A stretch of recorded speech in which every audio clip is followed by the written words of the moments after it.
Roy Vincent Trinidad, mga kasama, Philippine Navy spokesperson for the West Philippine Sea. Good morning po, Rear Admiral. Yes, good morning, Angel. At sa mga taga-subaybay ng Straight to the Point, magandang umaga sa ating lahat. Magandang umaga po. Rear Admiral, unahin natin yung issue po tungkol do sa CCG vessel na namataan po sa Manila Bay kahapon. Meron na po ba tayo, malapit sa Manila Bay, meron na po ba tayong update kung nasaan ito? Yes, ito naman ay ayon sa Philippine Coast Guard na binanggit nila na yung palabas yung kanilang isang barko. Reportedly, ayon sa isang post ni Ray Powell, may nakaabang na isang Chinese Coast Guard. Yun pala naman ang nakuha natin na update and we're just waiting for further updates, especially from the Philippine Coast Guard. Okay, so wala pa tayong idea, sir, kung ito po yung nakalabas na, malayo na dito sa bahagi po ng Manila Bay. Yeah, kino-confirm pa natin yan, but we're coordinating with the Philippine Coast Guard also. Apo. Rear Admiral, hinggil naman po doon sa recent incident sa Bajo de Masinloc, kung saan nagbanggaan ang dalawang barko ng CCG at ng kanilang PLA Navy. Nakapaghain na po ba? Meron na po ba tayong rekomendasyon sa DFA para po maghain ng panibagong protesta? Yes, nabanggit naman ng DFA Secretary mismo. And kung ano man ang hakbang ng ating Department of Foreign Affairs, fully supportive naman ang Philippine Navy at ng AFP. Sapagkat sa ganung larangan, we leave it up to them and we defer to their actions. Sabi din po, Rear Admiral, na isang Chinese maritime expert, dapat daw po magbayad ng danyos ang Pilipinas dahil daw po tayo ang promotor ng gulo dyan po sa West Philippine Sea. Alam mo, Angel, yung mga ganito narrative, noong pa man, kilala naman yung Chinese Communist Party maglabas ng kulang sa katotohanan or iba sa katotohanan. So we have to take that with a grain of salt. Huwag natin patulan yung ganong sapagkat kita naman ng buong mundo yung full video clip. Kung panoorin yung buong video clip, makikita naman natin sino ang may mali. Kung ang pinapalabas nila is only a portion of the clip. Opo, pero sa ating... So to be able to... Yes, to be able to drive the narrative sa favor nila. We have to look at the entire clip at maliwanag naman sino ang may mali doon. Yes, opo. Kitang-kita naman na kaya sila nagbanggaan dahil hinahabol nila yung ating Philippine Coast Guard vessel, Rear Admiral. Yes. Yung mga aggressive actions, mga coercive tsaka aggressive actions, sila ang may pasimuno naman. Maliwanag yung declaration ng ating Coast Guard, ng ating BIFAR, na ang movement ng ating mga barko doon was to provide help o yung ayuda na binibigay natin sa ating mga fisher folks. Pangalawa, ito ay legal na action ng isang coastal state. It is within the territorial waters of Bajo de Masinloc. As a high tide elevation, that is a territorial sea, atin naman yung Bajo de Masinloc. So maliwanag na our actions were all within the bounds of law. Their actions are not within the bounds of law. So maliwanag kung sino ang mali at sino ang tama doon. Opo, yung ating mga kababayan, sinasabi Rear Admiral Trinidad, hanggang kailan daw tayo magtitimpe? Kasi hindi itong first time na mangyari, di ba? Na hinaras, binuli tayo ng China. So ang sinasabi nila, hanggang kailan? Up to what point, what extent tayo magtitimpe, Rear Admiral? Alam mo, I would not like to frame it as nagtitimpe. Ang ginagawa natin ay mandato natin for the Philippine Navy, the Air Force, the Army, ng AFP. Ang ginagawa ng Coast Guard at ng BIFAR ay within the bounds of their mandate. And carrying out our mandate, maliwanag naman yung guidance ng ating Commander-in-Chief, ng ating Presidente. Una sa lahat, we have to take care of the welfare of our Filipino fisher folks. Number two, we will not leave the area, especially ito sa Bajo de Masinloc. Whatever aggressive actions we face, lalo ito napapatibay sa ating resolve to keep performing our respective mandates. So hindi ito issue na nagtitimpi tayo hanggang kailan tayo. Hanggat atin yan ay magpapatuloy tayo na gagawin natin yung ating mandato. Opo. Rear Admiral, sa tingin po ninyo after this incident sa Bajo de Masinloc, mas lalo pa po ba na magiging agresibo ang China? Alam mo, Angel, yung kanilang aggressiveness, yung kanilang coercive actions, yung kanilang illegal presence, noon pa yan. And we have seen, if you look at it from a historical perspective since 1992 until now, may mga iba't ibang times over that span of, iba't ibang points over the span of time na very aggressive sila. And then naglalaylo, and then may aggressiveness na naman sila. Ang importante is consistent tayo. to be able to stake our claim, to show that atin talaga ito. It's within our sovereignty and sovereign rights kung sa EEZ sa West Philippine Sea. That's why maliwanag yung guidance ng ating presidente. We will not leave the place, not 1 square inch. Marami ng pronouncement on the policy level. And for the AFP, we had the appropriate strategy to implement that policy. Opo. So whether they become aggressive or not, tayo ay naandun pa rin. Rear Admiral, ano po ang sa tingin nyo naging implikasyon, especially sa international community, ito nga pong recent incident dyan po sa Bajo de Masinloc?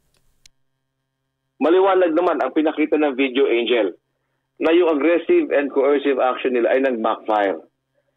Now, it's making a fool of themselves kung nais pa nilang baliktad ang kwento, ang narrative. The video will not lie.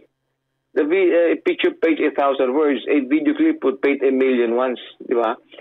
So, the international community has seen ano ang result ng coercive and aggressive actions na not within the bounds of law. Kaysa naman panindigan nila ang mali, it's about time that they will accept kung ano talaga ang tama. Opo. Rear Admiral, sa tingin po ba ninyo tinitrigger ng China si Pangulong Marcos? Kasi maalala po natin na kanya pong sinabi na ipapatupad ang Mutual Defense Treaty sa pagitan po ng Pilipinas at ng Estados Unidos sakasakali po na may mapatay na Filipino serviceman sa West Philippine Sea. That was a policy statement of our Commander-in-Chief. And the Department of National Defense and the AFP fully supports that. In furtherance of that policy statement, we have the appropriate strategy. Kami naman, we don't comment on policy, but we focus on this strategy to be able to implement that policy. So the MDT is at the policy level. All we have to do is to come up with appropriate strategy to support the implementation of that policy. Tayo naman, we have been doing that for a long time. Yes. Opo. Rear Admiral, dito sa paghahain ng diplomatic protest, kasi I believe nakailang hain na po tayo nitong protesta na ito. Pero at sa kabila po niyan, 'di ba, meron po tayong yung arbitral ruling na pabor po sa Pilipinas. Pero sa kabila nga po niyan, hindi po ito binding. So kumbaga, ang China, kahit na po may desisyon, patuloy pa rin po sila sa kanilang ginagawa. Ano po sa tingin ninyo or paano po masasanction ang China dito po sa kanilang ginagawa, Rear Admiral? Well, probably what you mean, Angel, is walang implementing arm ang arbitral tribunal. Yes. But when we say it is legally binding, yan it would stand its case in court as a reference, as a legal jurisprudence. Sa makatuwid, it is implemented through the actions of different countries in the international arena that support the rules-based international order. The mere fact na nagpapadala ng statement of support at mga barko at eroplano at kasundaluhan ang iba't ibang bansa to be able to train and to exercise and to rehearse with the AFP. These are already statements and actions of support that reinforce the ruling of the arbitral tribunal. Alam naman natin na tayo ay nasa tama at yung ibang bansa ay nagpapakita ng actions supporting us in our stand. That is enforcing the arbitral tribunal. In line with that, Rear Admiral, meron pa po ba tayong mga inaasahan na multilateral or bilateral cooperative agreement sa pagitan po ng or activity sa pagitan po ng iba't ibang bansa dyan po sa bahagi ng West Philippine Sea? Yes, marami ang nakalinya, Angel. While I could not give and I will not give out in advance kung ano ang mga actions to be undertaken by the Navy and the AFP, marami tayong naka-aligned, marami tayong in the works na multilateral and bilateral maritime cooperative activities. And the moment these are finalized and ready for execution, the appropriate public affairs notice will be issued. So maasahan po natin mga kababayan, marami pa tayong nakasalang ika nga ng mga MCAs.